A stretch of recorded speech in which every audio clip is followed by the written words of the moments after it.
It now smells like a humid day inside Joy Behar's moo-moo. The motives stink worse than Joy Behar's jog bra. I mean, assuming she jogs. Oh, wait, there she is.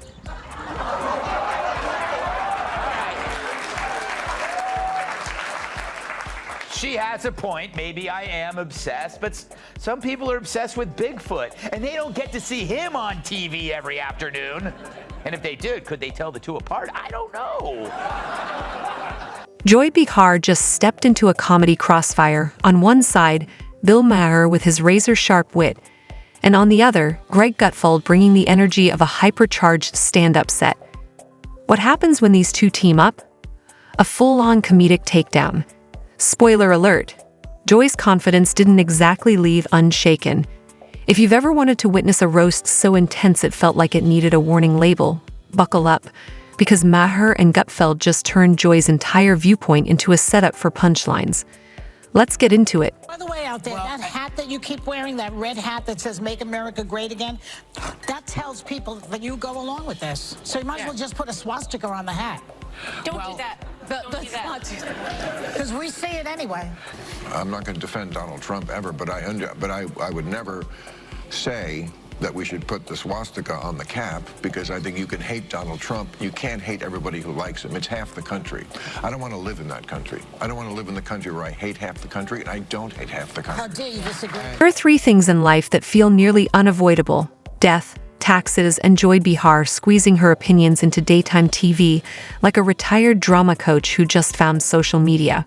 For more than 20 years, she's helped shape The View into a daily arena of loud debates and exaggerated emotion, confidently spinning nearly every topic into a monologue that feels more like a surprise TED talk no one really signed up for. Joy Behar accused Elon Musk of being pro-apartheid, but then begged him afterwards not to sue. Musk lawyers have yet to comment because they're still checking to see if it's legal to sue a cow.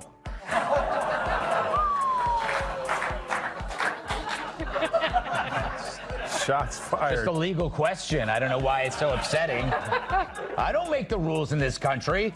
But just when you thought things couldn't get any more unexpected, in came two of the most politically opposite voices in media, Bill Maher and Gutfeld, teaming up across the ideological divide for one mission: reminding everyone that Joy Behar might just be the unofficial symbol of how wild American media discourse has become. It's called The View. It's not called The Facts. Yeah, but It's isn't it interesting that it's called, I mean, I don't think they meant this when Barbara Walters invented it a long time ago, but it's The View. Well, that's the problem in America. But There is one view, right, and one that's clearly true opinion, and everybody else can go sit in the corner. It wasn't a debate, it wasn't a panel, and there was no direct clash. Just two very different voices, each with sharp humor and their own platforms, both unexpectedly reaching the same point. Joy Behar now stands as a symbol of what happens when daytime commentary on cable TV spins completely out of control. Gutfeld talks about you all the time. Who is he? Well, really, who is he? I don't watch the show. He has a show. I don't watch the never show. heard of him. Yeah. I guess he's just obsessed with me. No. Next, Joy's going to say she's never heard of carbs. Seriously, her denial of knowing me is as believable as her red hair. But obsession? I mean, come on, Joy. Where would you even get that idea? Like Joy Behar's face, it's looking worse and worse by the day. More full of crap than Joy Behar after a night of scotch at Taco Bell. Her being named Joy is like me being named ugly. Joy wasn't there on the show. Apparently Mondays are her days off when she feeds and... Let's start with Bill Maher. Maher isn't new to calling out absurdity, but lately he's made it his signature move, especially when that absurdity shows up dressed as forward-thinking commentary. He's carved a lane for himself by groaning through monologues like a fed-up relative trying to explain reality to a dinner table that gets its headlines from viral clips. But recently, his irritation has sharpened into something more direct, a focused mission against surface-level voices posing as deep thinkers. Enter Joy Behar. If Maher's disappointment in political media had a spokesperson, it'd be seated stage left on The View, nodding enthusiastically to her own opinions. He didn't need to say her name. It was all in the subtext. A show where emotions outweigh facts. Check. Hosts mistaking applause for accuracy. Check. a panel that sees disagreement as disrespect. Checkmate. He launched into a full critique of the media culture Bihar's helped shape for years, mocking the performative gestures, calling out outrage as a ratings tool, and breaking down groupthink like a dissection in class. And whether named or not, it was clear who fit the description. Bihar wasn't a random target. She was the blueprint. To Maher, she symbolizes a version of progressivism where volume replaces depth, confidence overshadows clarity, and moral messaging comes wrapped in dramatic expressions and dismissive nods. To pay attention to words like vermin and poisoning the blood and the Third Reich. That's all. That's really what I'm asking. They see Trump as a comedian. They see him as a clown who says crazy things. They saw Hitler like that. Right, okay, but that doesn't mean, you can hate Trump. You can't hate everybody who likes him. It is. Bill Maher is like the guy at the bar sipping scotch while poking holes in your argument.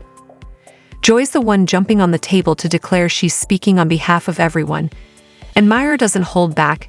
His pointed critiques don't just skim the surface of daytime drama, they cut through it like a sarcasm-fueled drill. In Maher's eyes, political talk shows have morphed into echo chambers of emotional theatrics, and right in the spotlight, holding a mic powered by overconfidence, stands Joy Behar.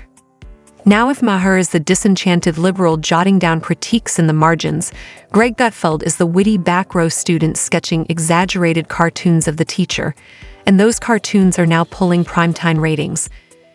Gutfeld is what happens when your sharp-tongued friend with a social media habit lands a show, a desk, and a green light to go after everyone. He doesn't roll out policy breakdowns or dive into political history. He shows up with jokes and the wild energy of someone who believes satire should hit where it hurts. When Gutfeld turned his focus on Joy Behar, it wasn't delicate, it was stand up with the bite of a missile. To him, Behar isn't just an out-of-touch commentator. She's a goldmine of awkward takes, dressed in moral conviction and served with the volume of a blaring siren. Getting hit with one of the worst hurricanes that will ever see.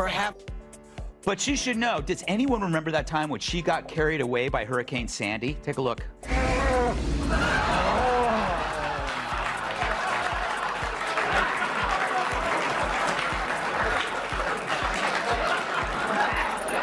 Thank you.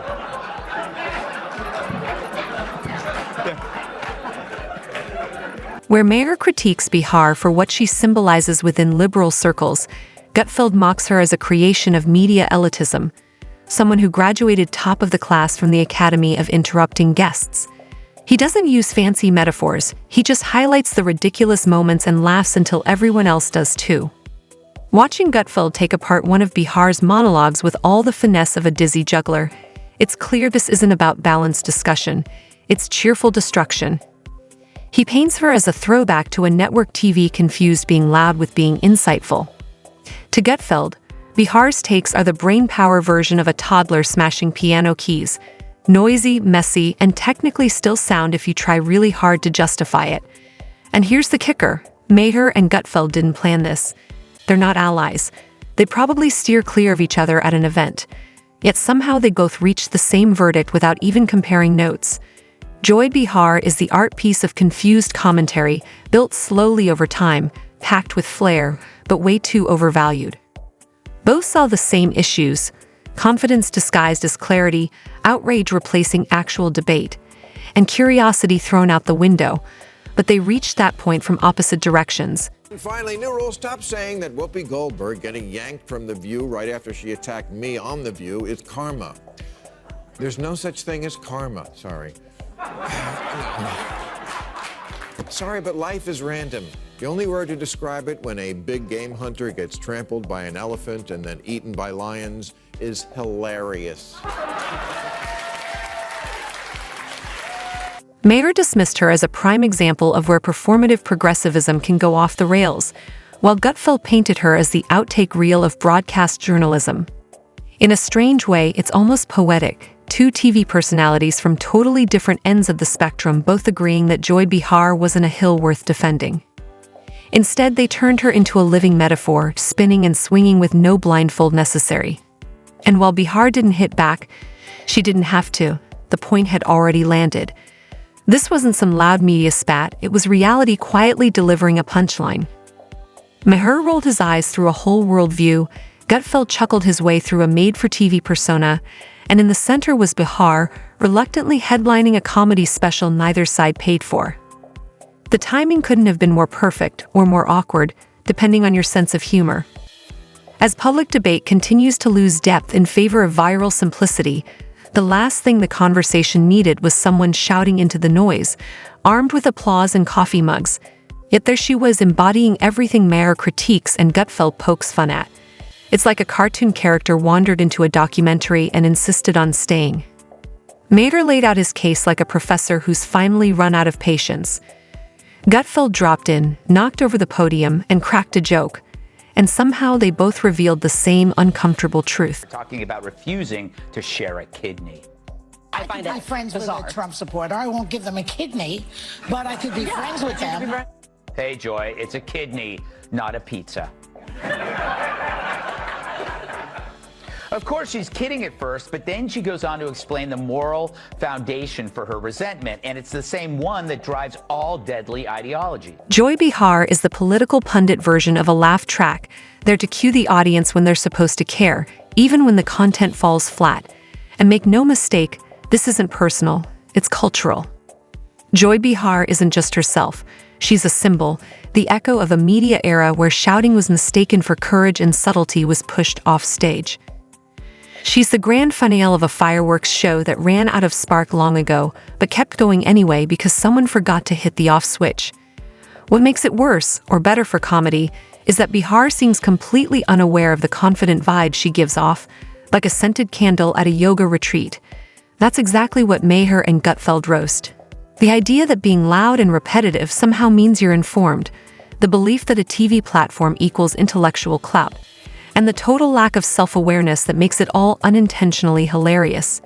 In a way, Maher and Gutfeld became the accidental duo of media critique, one with dry sarcasm, the other blasting mockery like a leaf blower, and together they tore down the myth of Joy Behar's credibility like a Lego tower on a trampoline.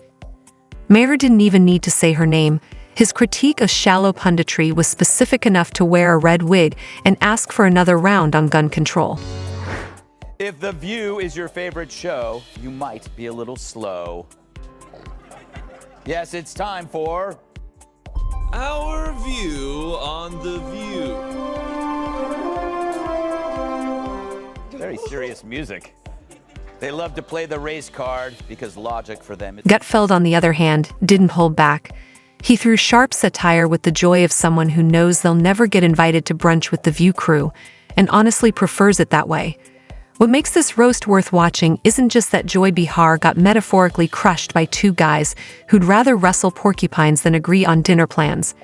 It's that their laughter, one from the liberal cocktail lounge, the other from the conservative dive bar, hit the same mark. And no, it's not because Behar is some mastermind pulling political strings.